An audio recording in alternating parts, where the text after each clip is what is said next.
because I'm going to pin everything this president does wrong squarely on Matt Parker's shoulders. So I'm going to be supportive. Yeah. There it is. There it is. I gave it up for 20 years. I'll tell you a story and how it all kind of unfolded.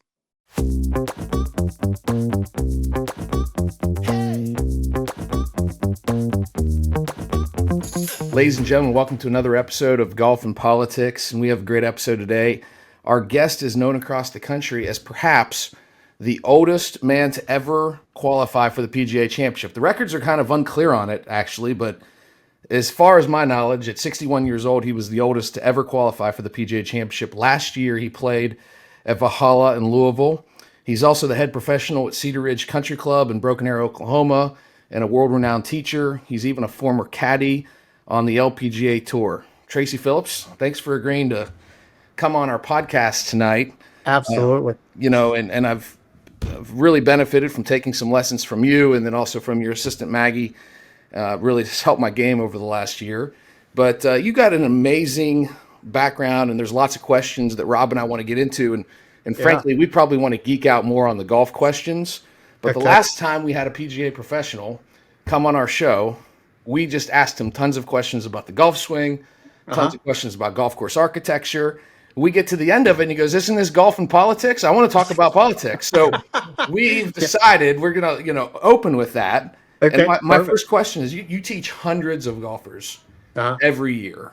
Do you get into political discussions with some of these people? Because you develop, I'm sure, really strong relationships with a lot of your students. I do. I'm a Republican, and I'm Rob. Sorry about that. But no, I mean, I've got a few clients that we like to kind of hem and haw a little bit about what's going on in the world, and obviously in the United States. And it's been good to kind of go through this process, and we have a good time with it for sure. Well, don't worry about it. If I only played golf with Democrats, I'd have very few people to play with. I hear you. And if I only played with Republicans, then I would shut Rob out, and that would limit a lot of my opportunities that I get to take advantage of. That's right. That's great. Well, that's the one thing we can all agree on is golf's a great sport, whether you're a Democrat or Republican, and to go out and have some fun around the links is quite nice. Well, Tracy, today there was an important meeting at the White House with Jay Monahan, Tiger Woods, Yes. the Saudi counterpart, and President Trump.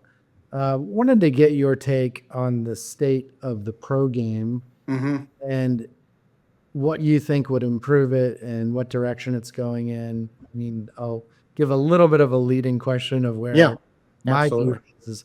I tend to think that they need to merge because the best players should play against all the best players. Right. And I think the products may be a little bit stale. I don't think a lot of younger people want to sit in front of the TV for 4 or 5 hours on Saturday and Sunday. They're watching on their phones. Right. So, what do you think about the meeting today, the direction of the pro game, and how to improve it?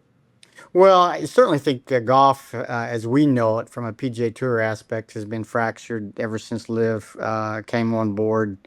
And like you said, not having some of the best players in the world play on a weekly basis. I think, it's really been the way the PGA Tour has kind of gone to these elevated events, and then obviously how they've decreased the amount of card holding players, limiting the field. I think next year it might happen. I just think people are really kind of upset, and the fact that, the nice thing about golf before LIV was that you played and you won money, and that's basically how you got your income, based on your performance. And really, golf was kind of the only sport that you did that. All the other sports were, you signed for big contracts, and yeah, granted, they're team sports and so on and so forth, but golf's an individual sport, and like I said, as we knew it back in the day, it's like if you don't play well, you don't make a cut, and you don't make any money, and if you play well, then you're rewarded. And I think the general golf public, just doesn't. I mean, they see all this money that's being made, and then Liv comes along and then pays these just crazy contracts and steals some of the top players. And my concern was the fact that you don't have the drive. I mean, everybody's a little different, and you may lose the drive to try to get better. If I'm a person that, I signed for 40 million and I go play 8 events, I think it was, at the first year or so, and I'm raking in all this money. One, I'm not playing against as many great players. There may be only 8 or 9 players on the Live Tour that could possibly win an event. And so you look at, for instance, you look at a guy like, John Rahm has, I don't know that he's played all that great ever since he's gone to Live. Yes, he's won a few events there, but he's probably not as strong as he was when he was playing on a weekly basis, on the PGA Tour. So I definitely think it's fractured. I'm hoping that somehow they can come to an agreement, letting some of these guys play.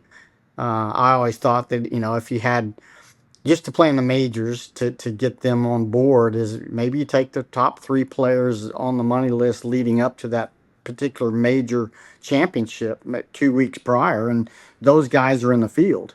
And so at least you're getting some of the guys and the top guys being able to play against the other guys on the PGA Tour and major championships. There's no way you can do world ranking points for a live tournament. There's just no way of being able to do that. They play a 54-hole event, no cut. You can't award points according to that. One of the things Matt and I have discussed and agree on is, one of the things that makes better TV besides great golf and playing great venues is having some characters out there. Right. And it just seems like the days of having a Lee Trevino, a John Daly, even a Fred Couples and Chichi Rodriguez, where you had some guys that came up from public courses, weren't country club kids. We weren't country club kids. We have grown into that in adulthood. But a lot of these young guys, I guess, for the amount of practice they have to put in or their upbringing, they're like little drones. Not enough like personality out there. Right. What do we do in the game to sort of create a path for really talented kids that don't have the financial means to fly to take lessons from David Ledbetter and play in all these AJGA events, which are incredibly expensive Right. for middle income families? Yeah, I agree. I mean, I think golf's kind of gotten stale in that sense.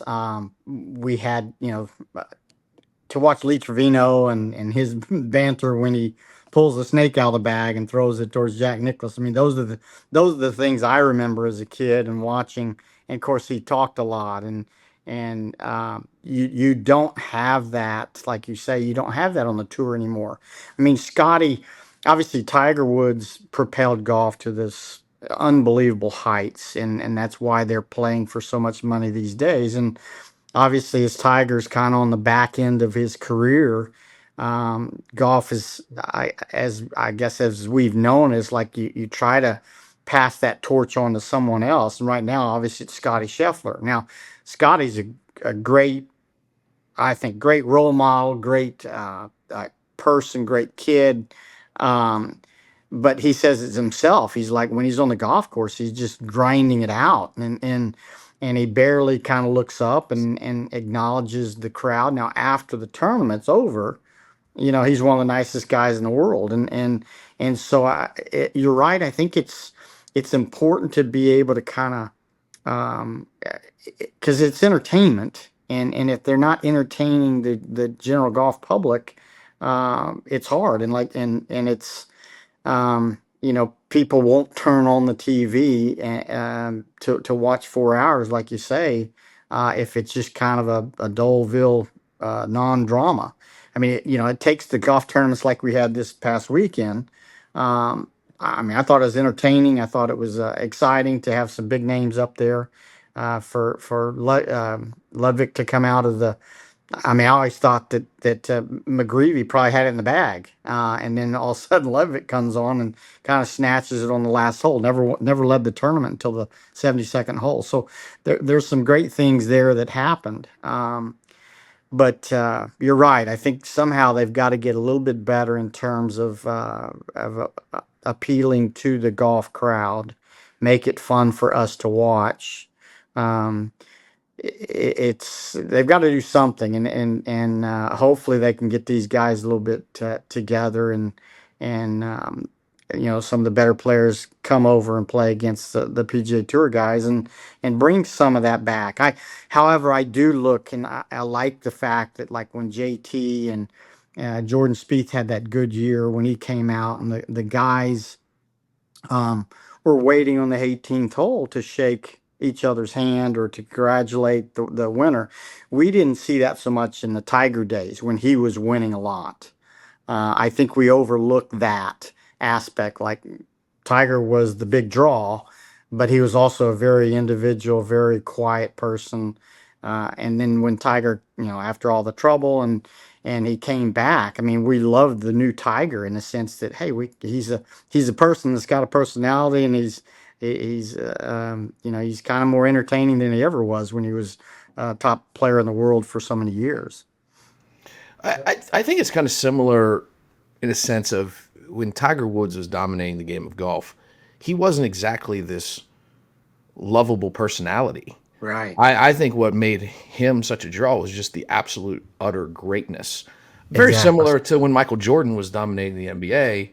It wasn't that he was a touchy-feely kind of guy with the fans. It's just that he dominated the landscape so much and Right. was so talented and clearly the best to ever do it. And Tiger, you could have the argument of whether Jack is the best or Tiger's the best, but at that stretch of years, I mean, Tiger, there will never be another stretch of years like 2000, 2001 when he was just absolutely obliterating fields. Right. So I don't know. I mean, during that time, there also was Phil Mickelson's that we can't discount that were fan favorites. Just like in the NBA, you had Magic Johnson that was the fan favorite and personality wise. So I just don't know that. I don't know that it's just personalities, but also is the way we consume it for 4 hours on a Sunday with a lot of commercials. I'm just wondering if young people are going to do that when they're watching so much golf on YouTube and other places. I don't know if I have the answers. I'm probably rambling a little bit here, but I think No. there are some personalities. I just don't know that 3 hours on CBS on a Sunday afternoon allows us to truly see those personalities. Yeah, I agree. I mean, I think obviously, that's how Live came about, was the fact that they tried to hit it at more of an entertainment aspect. Some people liked it, some people don't. I mean, we hosted out at Cedar Ridge, there was definitely a different crowd that was out there than maybe the people that went to Southern Hills and watched the PGA Championship. It was a fun atmosphere. Our members enjoyed it. To be honest, I think the ropes were closer to the tees, and so and there was only, let's say, I think there was only about 17,000 people in watching. And granted, I mean, you might have a marquee group where a lot of them are following that one group, but you're a little bit more up close and personal in that sense. So I think that to some respect has to be looked at. I mean, granted, how close you can get to the tees and such in some of these other events. Obviously, the waste management, they have their way of producing something that's quite fun for a lot of golfers to watch and partake in it. Sometimes it gets a little bit crazy, but they have to remember it's an entertainment. People are, there's so much money involved out there. They have sponsors that have put together and spent so much money to have these players, and it's unfortunate that the players, um, to me, don't. They may um, not respect, but they may not appreciate how much these sponsors actually do and how much money these guys are actually playing for. I think, in that sense, I wish it was better. I mean, I remember my first tournament when I went out to play in the senior PGA Championship, and these guys were a lot. Obviously, they're I think more approachable. Um, but it amazed me that even out there, I made sure, like when I walked by a person that was a volunteer, that I thanked them for coming out, thank them for their time of, coming out for the week, and because they're not getting paid, they're probably paid to they had to pay for their uniform and everything like that. But I just made sure that I thanked everyone that I came across, and not just look away or something like that. And I think those are the things that either people in the gallery or volunteers or sponsors, if those guys would do a little bit more of that, I think, and maybe they create some different stories. I think those would be the kind of things that you'd like to hear a little bit more of. Sure. I mean, I think that stole the show last year at the U.S. Open was Bryson's. It Yeah, wasn't just the shot that he made, which was iconic. It was right. the fact that he didn't leave the property till 11 o'clock at night, and then he was riding around in a golf cart in a cul-de-sac with people that were Exactly. staying in Airbnbs like that. We need more of that, I think, to You really know, take golf to another level. yeah, and he interacted with the gallery. I mean, after he made a certain putt or things like that, I mean, he looked up in the stands and really kind of acknowledged the people that were watching. I think, they got to do a better job of that. Well, the last thing I want to say about the pro game is I don't know if y'all saw this, but Scotty Scheffler legitimately said he's disgusted with his game right now. He just finished third in an elevated event and shot 66 on Sunday. He's disgusted with his game and Uh, he doesn't know if he can get it. Like, he's got to really work to get it back. And I'm thinking, I mean, if he gets it back, everybody else is probably in serious exactly. trouble. Matt, Yeah. that's probably his way of giving the old Tiger, I won today with my C game. Yeah, that's right. When everybody wanted to punch him for saying that. But That's with Bryson with the U.S. Open, and just to get back to how people are consuming golf today, I guarantee you more people watched on social media him drinking out of the U.S. Open trophy, or even hitting a hole in one over his house, yeah, than actually tuned in, live to watch the U.S. Open. right. And Yeah. that's just sort of how, things are working today. I have a quick question Uh-huh. on junior golf. Yeah. When we had my pro on, Mike McGettrick from RTJ, Uh-huh. early on, and he brought up that a lot of times he liked to give junior lessons without the parents there, because Right. there were a lot of overbearing, mostly dads, Mm-hmm. that were really pushing their kids, and he felt it was more effective to teach the kids directly. I want to maybe give a counter to that. So I have three nephews. They are 7, 9, and 15. They're all lefties. They're getting into golf. I don't want to push them into, going down the AJGA or college path, but I Mm-hmm. would like them to love the game so that 10, 20, 30 years from now, they can go on fun golf trips with their uncle and their dads. Right. But I want to bring them out to RTJ for lessons with Mike, and there's part of me that wants to watch the lessons, not to push them, Mm-hmm. but to see what Mike is working on them with, because I know enough to be able to tell what he's working on them with, so that I can watch for it Right. when the pro is not around. Mm-hmm. What are your thoughts on coaching junior golfers and having dads or uncles or moms at the lesson? I see it both ways sometimes, and I guess I kind of pick and choose. Maybe some of the parents that I feel like can handle watching the lesson and not necessarily in a pushing standpoint, but like you said, another set of eyes. That one, if someone comes to me and their dad's paying $160 for an hour for a lesson with me, um, and they want to be able to kind of like, oh, can I listen in, or can I kind of see what maybe you're working on just in case? Like, obviously, because they're going to play with them, they're going to see them a lot more. So I got no problem with that. I often will tell my students and even tell the dad, like, hey, anytime you want to take a video of such and such junior of your kid, take a video of it, send it to me. I'll be happy to take a look at it and see where he's at, see if he's doing the thing I asked him to do in the last lesson, or is he progressing, or what's going on if he's hitting certain shots. So I think it is it's funny. It's kind of a case by case basis, but I'm with you there on the opposite end, where I know where a dad is too overbearing and kind of gets in there and almost wants to teach. Well, he's been doing this and this and that, and so to some degree, I think some teachers might, be like a Mike, say, hey, I really don't want you to watch. We'll just go out and work, by ourselves. But it's, I could see both ways. I really can. Well, and the tough thing is like the 15-year-old, I'll give him a shout out, Rocco Carnevale in Hmm. Columbus, Ohio. He's old enough to take a lesson and then like communicate to me, oh, Right. well, we worked on this or that. Yes. But the 7-year-old and the 10-year-old, like when they leave that lesson, and granted, they're not going to be working on anything super complex, Right. I don't think they'd be able to tell me, well, we worked on my stance, my posture, my grip, Right. my this, that, or the other.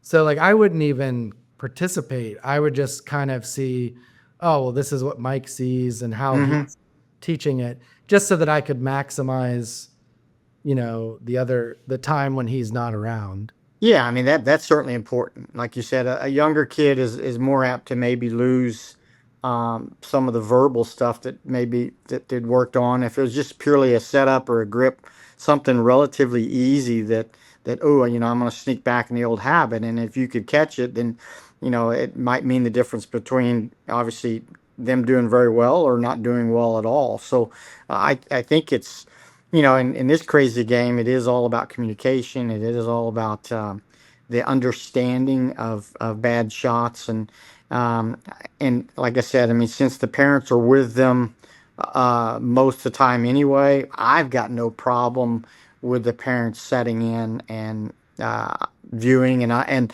like I just had that kid the other day that I just the kid was kind of dropping down a little bit as he turned going back, and I just told the dad, I said, hey, just kind of watch his head, put his head on a something off there in the background, and just kind of you tell me what you see in terms of like, did he drop or did he not drop? And so just little tiny things that might help a parent help the kid kind of progress along. I think that's fine. But to some respects, I've had other dads that get in there and they'll have read something, and all of a sudden the kid's doing something totally different from the last lesson we worked on, and that's when I know that this kid's either a sponge or dad's really kind of trying to work with him, and it's a completely different deal. And at that point, we're gonna have a conversation. I mean, I'm gonna talk to the dad and say, this is nowhere near where we were last week and what we're working on. What have you been telling them?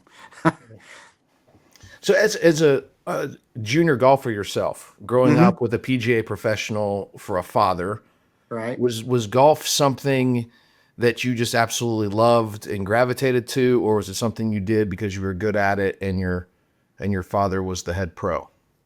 Obviously, I spent my summers going out to the golf course in the morning with dad, helping open up shop, and then would stay all day and then help him close down at the shop. And so I was on the golf course, I mean, 14 hours in the summertime and just loved it. Now, granted, as a kid growing up, I also played other sports, but golf I knew was going to be the sport that I would play, mainly because of my size. I'm not very big, so I'm not going to play football. I played flag football up until sixth grade, played basketball until eighth grade, played baseball up until about sixth grade, and I think that's something that you don't see these days anymore. You see kids get into their one sport at an early age and get consumed with taking lessons, whether it's soccer or gymnastics or whatever it might be, and they get burned out too early, and that's one of my fears for a lot of these kids that really give up other sports at a real early age and just try to get consumed by one sport. I think a lot of times these kids get burned out. But yeah, I always kind of felt like I was going to play golf, and Dad, my parents gave me every basically every advantage for me to try to be as good as I can. Dad worked all the time. Mom took me to tournaments, and so I was very fortunate in that sense. Well, let's get into your professional golf career and especially your recent career. Uh-huh. And I've told you this, but I haven't told Rob. But I was in West Virginia during the PGA Championship at Valhalla, and I was driving from Wheeling, West Virginia to Clarksburg, West Virginia, down I-79, and probably shouldn't be watching YouTube TV while I'm driving, but I was because I'm a golf junkie and I never missed the majors. And I hear that upcoming we're going to have 61-year-old Tracy Phillips, who qualified for the PGA Championship. We're going to do an on-course interview with him. So at this point, I'm pulling over to the side of the road. Why don't we go ahead, Jordan? Why don't you roll that clip? Okay. An opportunity to say hello to Tracy Phillips. Tracy, hi, this is Scott Van Pelt. I'm alongside David Duvall, and my first message is simply congratulations. At 61, you get to play in this championship. How would you describe managing the emotions of being in the arena today? Scott, pretty amazing. I'm having a blast. Probably the best, making the most enjoyment out of my +3 score, as you can imagine. The golf course is unbelievable. Kind of reminds me back in the day when I was 9, 10 years old, trying to hit these par fours with driver 3-woods all the time. So, about 50 years ago, just kind of puts me right back in the spot. I'm sitting next to a guy whose dad was such a big part of his golfing life. And we heard a little earlier in our broadcast about your pop, Buddy Phillips, spent 40 years as the pro at the club where you're now the pro. How do you best describe what so many of our viewers and everybody that's working on our crew can relate to, the idea of the family affair that is the game of golf? Yeah, Dad was a head pro there at Cedar Ridge Country Club for 40 years. Of course, I grew up there. Great membership, great golf course. It's a dream come true for me to be here and playing. And obviously, Dad's looking down from heaven. I think he'd be probably pretty proud of what I've accomplished in these last couple of years. I know you got a shot to hit, and I want to let you step in and hit it. But if there's a message to all the folks back in Oklahoma who are watching you and are so proud, what do you want to say to the folks back at home? Just persevere. I mean, it's a game that you can play for many years. Just kind of hang in there. It's a tough game, and just dig it out and go have some fun with it. Well, Tracy, everybody in America is watching you, so go ahead and show off and knock this thing up there close. All right, enjoy your time, and we appreciate you. Thank you, guys. Appreciate it. Well, that was just awesome. And I was like texting with Maggie, did you see it? And she was actually at a tournament with either Jenny or JP, so she didn't see it live. But you made everybody in Tulsa very proud, and I'm sure you made your family very proud. Well, thank you. But that interview doesn't tell the whole story to America. Right. And I find this story to be one of the most fascinating stories in sports history. And I think someday maybe someone will make a movie about it because it's that interesting to me. But you got the driving it. You're a professional golfer after Oklahoma State. Right. You were the top junior golfer in the state of Oklahoma, which is very talented. And you got the driving yips. And you literally quit golf. Now, during that time that you said you quit golf, I mean, did you just quit playing tournaments or did you just quit playing altogether for 20 years? No, I gave it up for 20 years. I'll tell you a story and how it all kind of unfolded. I had a qualifying.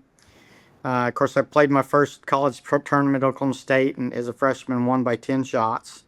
Won my third tournament that I played in as well, all by really the one in Oklahoma City that I won by 10 shots. The wind blew 20, 30 miles an hour every day, and I was just hitting punch shots and making putts, and I always had a pretty good short game. But I just kept getting into a situation where, like at Nationals, I was on the traveling team to play in the NCAA my freshman year. We played Pinehurst number 2. I hit out of 72 holes. I believe it was like, it was like 25 greens in regulation. One day I hit 6 greens in regulation. I made 5 birdies. And back at that particular tournament, the banks had Pinehurst, so there wasn't any rough to speak of. But that being said, it's like, okay, I'm hitting it right and I'm hitting it left, and I got, I can't find the golf course, but I shot like +6 or something for the tournament. We ended up finished second to Houston. But my sophomore year, I mean, it got so bad. I remember the third hole out at Stillwater Country Club's a par three with a lake that was like 30 or 50 yards to the right of the cart path, which is like 50 yards right of the green. And it's into the wind off the left. And I had to hit I think I had to hit some sort of a fairway wood. And I looked over to the right, literally 85 yards, and there was a fountain that was blowing up. And I had the yips so bad that I thought, well, I could possibly hit it at that fountain. And sure enough, I yipped that thing and hit it right over there by the fountain, literally 85 to 90 yards right of the green. And just walked off that golf course that day and said, I'm done. And I basically ended up leaving school, started teaching and taught for 20 years and didn't play. I mean, I took up fishing and bought a bass boat and, and just got away from it. I mean, after being such a good player and number one player in the country for 2 years straight, and then win your first college tournament, I always had aspirations. I was going to play the tour. But it got so bad where I couldn't, could not play lick. I played one other little story that I have. I was playing in a pro-am event, back in the day when you didn't have your card, you had to go try to find something to play in. And I played a pro-am in Cheyenne, Wyoming, and the first hole, there's out of bounds left, and there's the in-course out of bounds to the right. And it's like a 450-yard hole. Well, I proceed to step up on the first hole, hit driver out of bounds left, then hit second shot, driver out of bounds right, and then hit third drive back left. And I finally just took a 7-iron off the tee and dumped it down the middle. Ended up making like a 12 on the first hole, and at that time I was toast. When I know that you also were a caddy on the LPGA tour. Uh-huh. What did you learn or enjoy from that experience? Was there anything that sort of, increased your desire to get back in the game, or something that you learned from the lady players? Yeah, I worked with the Keeney kids down in Dallas, Trip Keeney and Hank Keeney and Kelly Keeney, and when Kelly graduated, or not, when she left University of Texas, I think I was still down in Dallas, or I had come back here, and she had reached out to me about, hey, possibly wanting to caddy for her when she got out there, and so I had a great time caddying and really working with her out there on the tour to kind of help develop her as a player. Um, I think I was very fortunate to have worked with Hank Haney down there for 3 years and watching him teach and work with anywhere from great tour players. I saw probably 60 or 70 tour players that had come in and worked with Hank, as well as watching him give either a beginning golfer or someone that's not very good a golf lesson. So I had a very good understanding of the golf swing through watching Hank teach.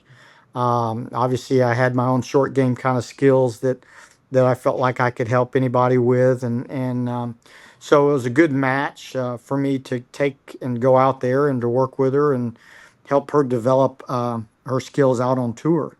And so I did have a lot of fun. Like I said, I'm always going to be involved in golf somehow, shape, or form. Unfortunately, the playing aspect didn't work out like I thought it would at an early age, but the teaching aspect, I love helping people and watching them get better. And thankfully, that kept me long enough into the game that, when I got a phone call from a good friend back in 2008, I believe it was, and he just said, "Hey, why don't you come out? Let's go play on some Mondays, just have some fun." And so that's kind of how I started to get back into the game. A lot of the greatest players aren't necessarily the best teachers, Right. and sometimes the best teachers aren't great players. Exactly. If you qualified for the PGA Championship at age 61, Mm-hmm. and if your current protege, Matt, is on the rise, he's doing better. What skill set, or how are you able to be a good teacher and be a great teacher and a great player? That's my first question. My second question is, would you be prepared to claim Matt Parker as a student of yours? Absolutely. The thing Matt has, which I never had, was speed and power and being able to hit the ball a long way. Um, and that's what the game is all about now. I mean, it's all about speed and how far you can hit it, just because of I how still hit it in long. fountains, Tracy. I got to stop hitting it in fountains as well. Well, we all hit that shot occasionally. Thankfully, I'm not hitting that shot anymore. So, but no, I think the thing that and it really it took a gentleman here that I work with locally. Billy Ray is a guy here in town that kind of knew me as a junior golfer, and he started working me with from the mental aspect of the game. And I owe him, Billy Ray Young. I owe him a lot of what I've done successfully in these last 5 or 6 years. I owe a lot to him, and basically he just brought out the young kid that wasn't afraid of anyone, that was 16, 17 years old, that won these national tournaments. I mean, I think the greatest thing I can help people with is I've been there, I've won tournaments, I know what it takes. Um, yeah, I haven't won any big tournaments lately, but I know how to win. And yeah, I've won the section events here in our section, um, and obviously played quite well against the young boys at the senior national, or at the national club pro, that got me into the PGA Championship. So I think from a teacher, like you said, a lot of great teachers aren't great players. A lot of great players aren't good teachers. But I think to some degree I kind of have both scenarios. I can take a kid that's wanting to maybe aspire to play professional golf. I know how to teach him to work. It's about work ethic. It's about the passion and the drive to want to get better each and every day. And then you got to have the mental aspects. You got to go out there and play with them and understand how to play the game, and how's this hole set up for you, and then what are you looking for from pin placement, what type of shot are you going to hit. So there's all these things that go into developing a golfer, and understanding how to play the game of golf with your skill set, and then understanding where you got to improve. I mean, that's the big thing. Well, when it comes to Matt's golf game, Mm-hmm. I have decided, I think this is going to be the year of Matt. I think Matt's going to really get it together this year and start going low. And I have also decided that my general posture toward his golf game is going to be positive and supportive, because I'm going to give him shit every day. It's Donald Trump. That I've got to be nice to him. Yeah. Because I'm going to pin everything this president does wrong squarely on Matt Parker's shoulders. So I'm going to be supportive. Yeah. There it is. There it is. I'm going to be very supportive of him on the golf course. That's Appreciate good. that. I appreciate that. Look, I got a serious question to follow up Yeah. on that, on what you're saying. Uh-huh. Because I do feel like my own game, my biggest weakness is the mental aspect of the game. Uh-huh. And it's not just a lack of confidence in certain situations, but in the past, it's always been like, I never even understood tactically how to attack a golf course. And a lot of it is because I've always had a lot of speed, and sometimes my speed could get out of control, and Right.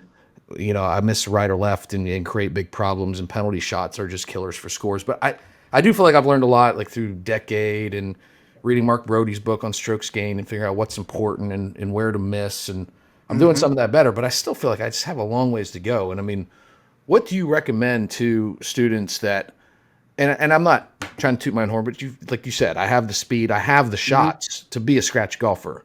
Right. Yet I continue to find myself shooting 81 at Meadowbrook when I turn 72s into 81s all the time. Right. What is the mental approach that you need to take? What are some of the tools that golfers need to be thinking through in order to sharpen their mental skills, in order to have some of those breakthroughs? Well, again, depending on what level of player you are, how far you hit it. I mean, when you play, for instance, when you play a golf course at your length, and you talked about it, during our little session together, that you don't play a lot of 72, 7,300-yard golf courses. You play a lot of maybe 64, 65, 66, 100-yard courses.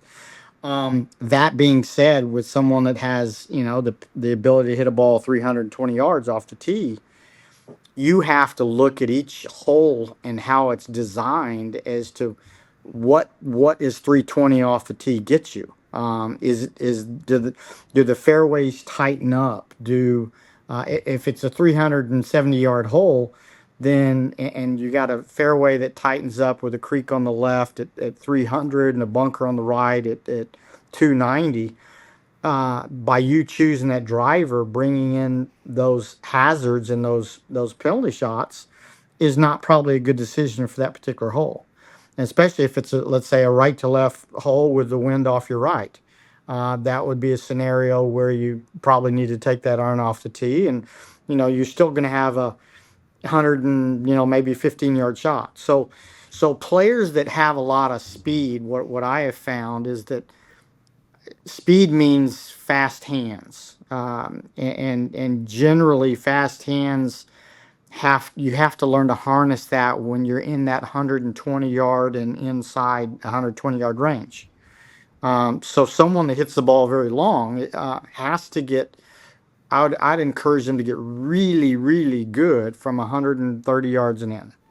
That would be the time that I would spend a vast majority of my ball striking and play the strokes gained situation and proximity to the hole from 120 yards in.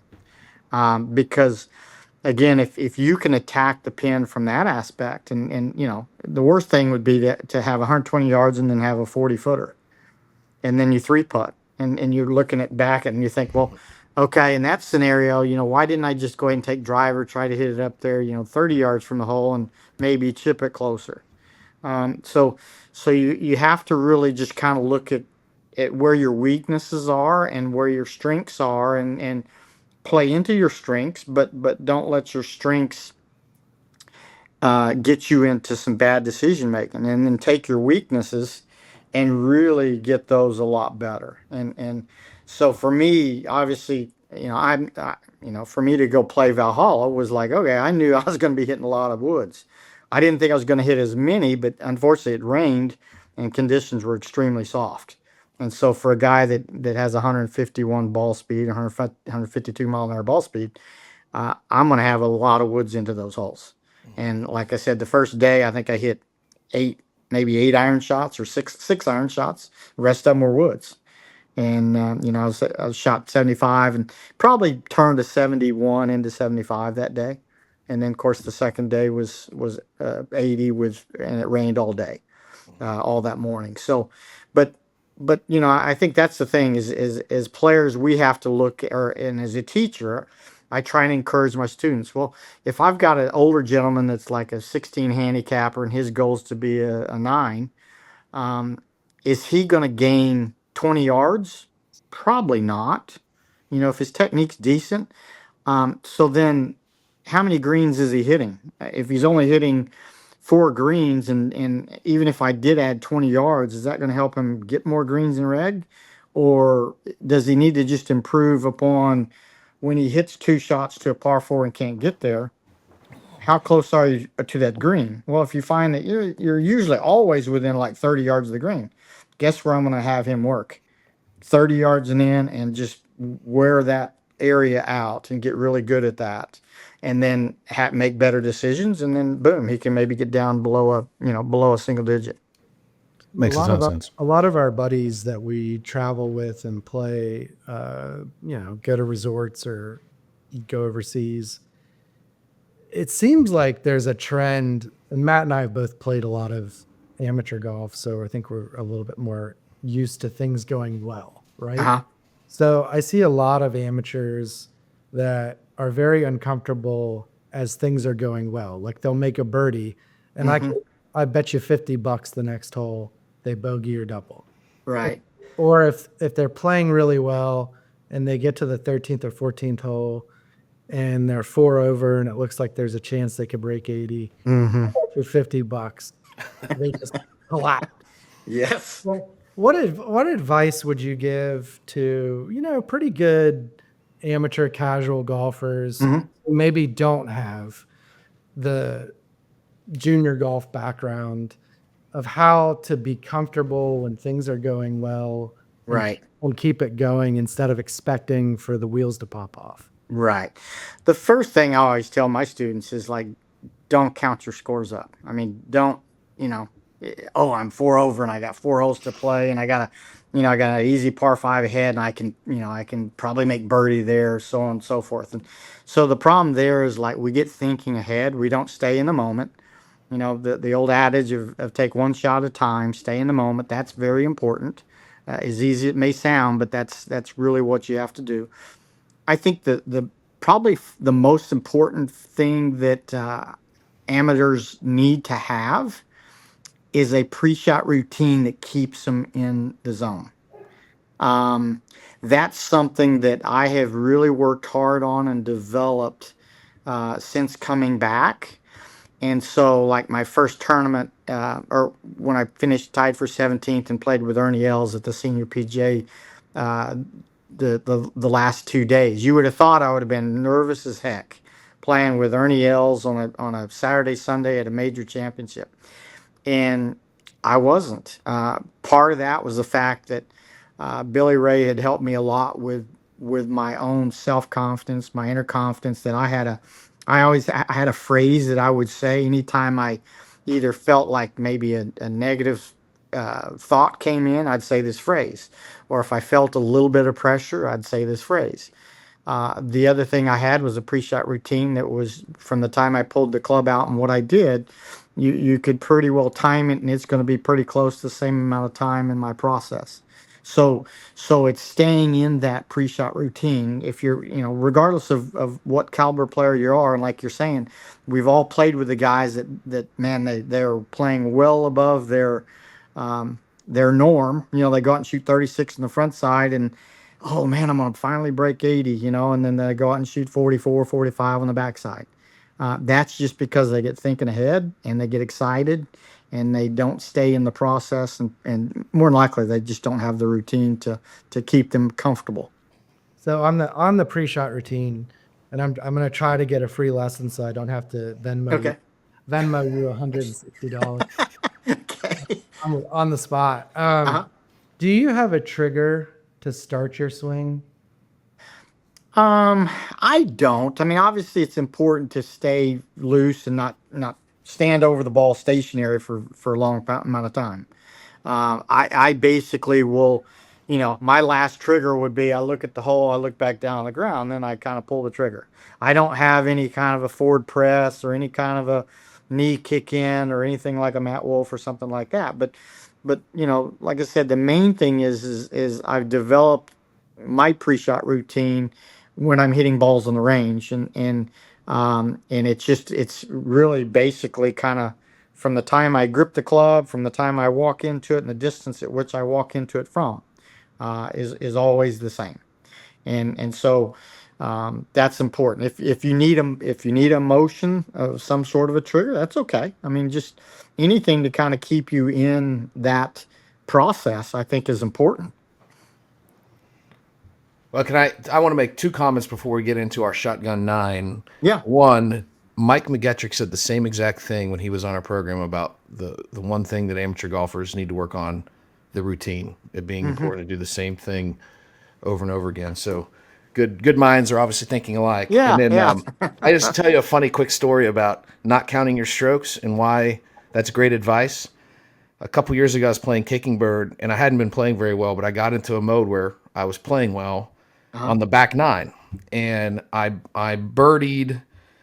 I birdied, no, I eagled 12, like birdied 13, birdied 15, and I knocked it on a par 3 16th to like 3.5, 4 feet.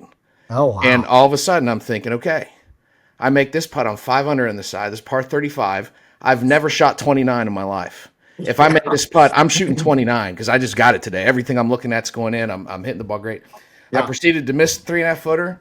I proceeded to make a double bogey on the next hole and a bogey on the last hole to shoot 70 and a 34. So yeah, you don't count your strokes. No. The wheels can come off. Well, Yeah, let's that let's happens. get into the shotgun nine.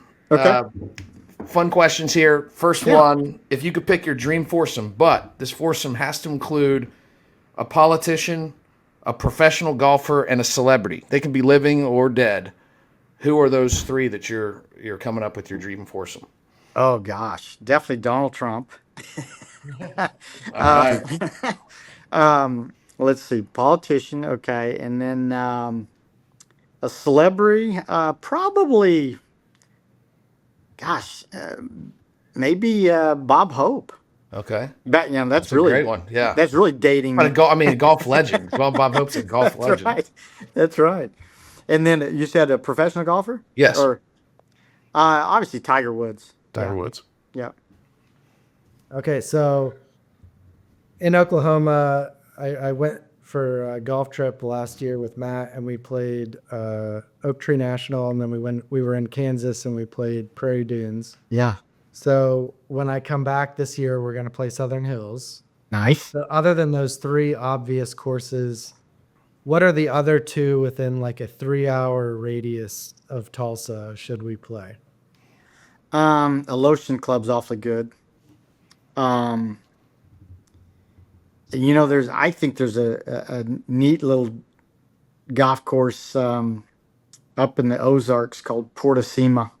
It's kind of it's a Nicholas design. They got bent grass tee boxes and bent grass fairways. You wouldn't think they'd be up there like that, up in that area, but it's a neat golf course. It's kind of a hidden gem. We'll add it to the list. Yes, yes. All right. So I hear you're a big music guy, that you're very serious about the music in your car. What is on the playlist when you were driving around Tulsa? Oh gosh, I love my country, but I was a big Elvis guy. Love Elvis Presley. So between country like Morgan Wallen, I like him. I like some of the old country. Merle Haggard and Willie Nelson. Some of those I like a lot. So you give me some country or give me some Elvis, I'll be good. You know, I tell people that Merle Haggard was full of shit because when you go to Muskogee now and you're driving into town, there's 9 dispensaries on the way in, so they do smoke marijuana in Muskogee. That's Yeah. for sure. What is the worst tip that you hear non-PGA professionals give their buddies on the course or the practice tee? Keep your head down. I mean, you get people just burying their head down their chest and they completely chunk it and then you'll hear, oh, you lifted your head, keep your head down. Well, first of all, that makes zero sense. If your head stays down and you hit 3 inches behind the golf ball, he didn't lift up. I mean, he had to hit the ground 3 inches behind the golf ball. But so by keeping the head down, it restricts your rotation through, your ability to move the bottom and swing forward. So that's probably the number one world cure to all bad shots is keep your head down. It's the golf equivalent of Donald Trump's tariffs. Here we go. Here we go. Stuff that You got to air your grievances on the last episode, Rob. You're not feeling well. Let's throw a tariff at it. You're sculling your wedges. Keep your head down. Yeah, keep your head down. All right. Have you ever had a student that, and hopefully that won't be me, that just couldn't get any better no matter how many lessons they took? And have you ever imitated their bad swings to your staff? Yeah, yeah. I have had those students. Some of them that probably shouldn't be playing golf. We've got a, yeah. I mean, we've all had those players that just they might take 100 lessons, but they keep coming back and they're still doing the exact same thing that you work with them on over and over again. And a lot of times they just don't listen. They don't want. I mean, some of them are the hardest practicers you'll meet, but they just don't change. They just don't. Even as simple as a grip. I mean, one of the students I had was he has the weakest grip on both the right and left hand, and he never wants to change it. And he's afraid he hooks it, but that's only because his club face is so open that he throws his hands so quick over it to try to square it up that he hits hooks. And so the hard part for him is to if you strengthen the grip and he's hooking it, he's going to probably hook more until he learns how to hold it off and learn how to rotate better. But yeah, you have those players that probably shouldn't either be playing or they just don't listen enough to make a change. It's time for them to take up fishing. Exactly. I won't tell them that, but not fly fishing, because don't. requires, They'll have that thing wrapped around their neck. that requires some skill and Yeah. release. Yeah. Okay, so favorite golf course you've ever played, and one course you've not played that you most want to play. Pine Valley is definitely my tops as far as playing. I've not played the Masters, Augusta, so I think that'd be one course I'd certainly like to play. Okay. I told you Rob's the one that got me a spot at Pine Valley in October. Yes. So even though he, says all these terrible things about our great president, I still, keep him close because you got a good connection there, Matt. You're just the beneficiary of my socialism. That's right. That's totally right. Those who have more connections, just bestowing upon you. That's Well, awesome. Rob got to play Augusta National in December, so there's. Oh, wow. Yeah, that guy completed his Golf Digest Top 100. That's fantastic. We got to play the par 3 course on a Saturday and have dinner, and then on Sunday we were the only group on the course and played 30. Wow, how good is that? Is that just an unbelievable place? It exceeded every. I had been to the Masters, but it exceeded every expectation. And I give you the example I give is, I was so pumped up that we finished walking 36 holes with lunch in between, and I could have gone around again. Yeah. And I'm not a gambler, but it's very similar to what I've heard people say about being in a Vegas casino at 4 a.m, where they're pumping oxygen in and you feel like it's the middle of the day.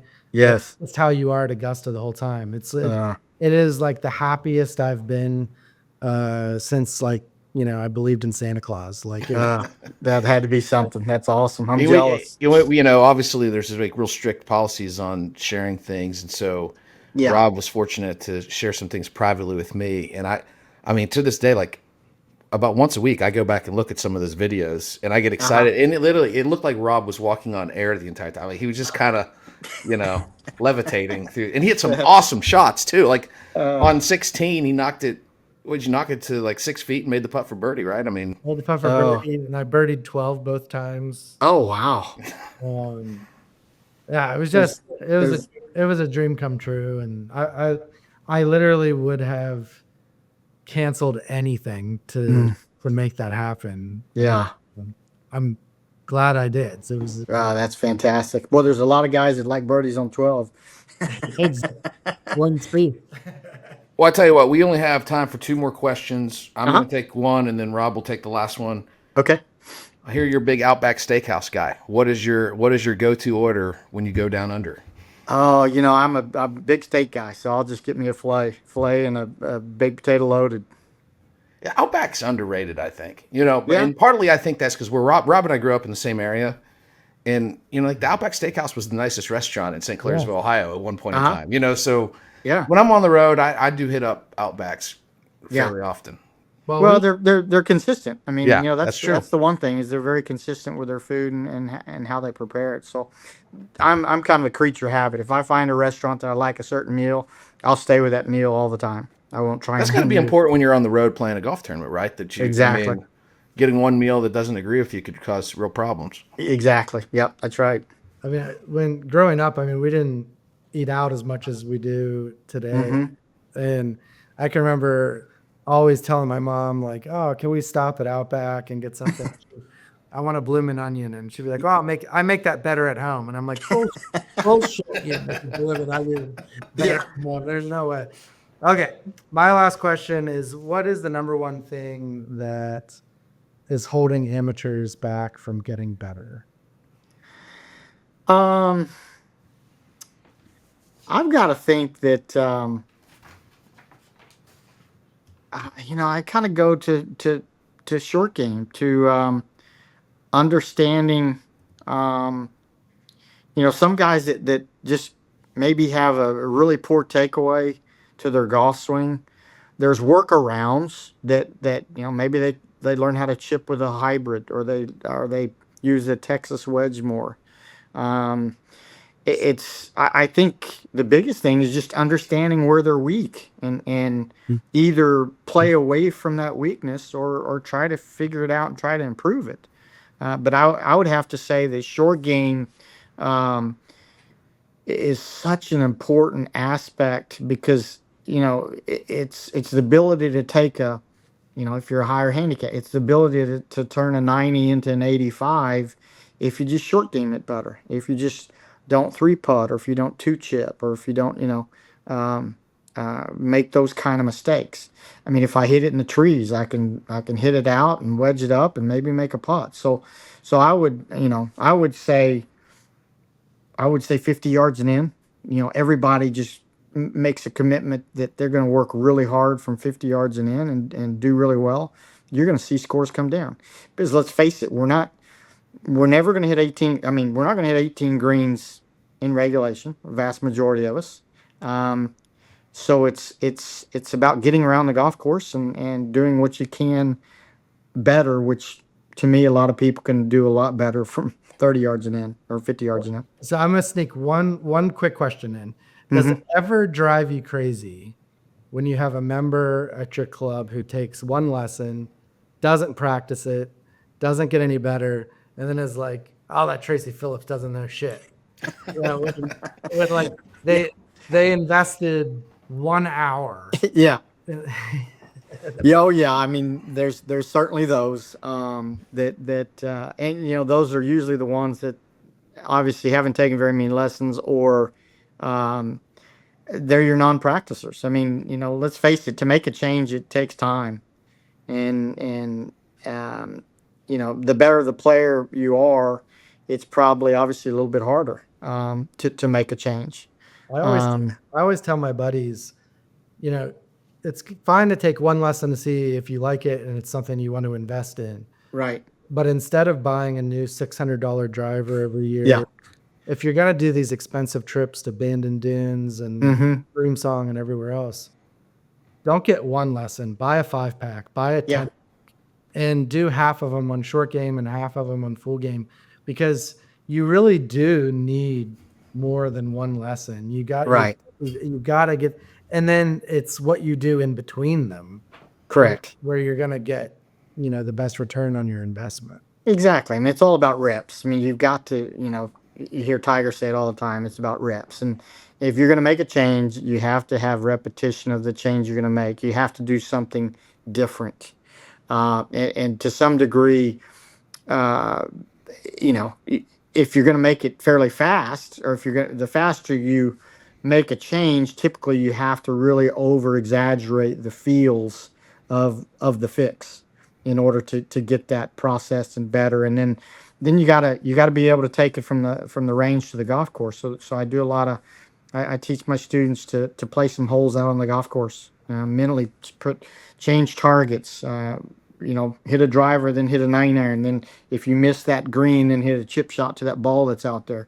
Do anything you can to kind of help take your practice session from the range to the golf course. It's not all about just setting out there and just beating a bunch of 9-irons, then beating a bunch of 6-irons, and beating a bunch of drivers, because you don't play golf that way. Well, Tracy, thank you so much. We're really thrilled that you were generous with your time with us tonight. Absolutely. And this was a lot of fun. I think there's a lot of other questions we could have even asked you, but we just appreciate everybody that's listening to the Golf and Politics podcast.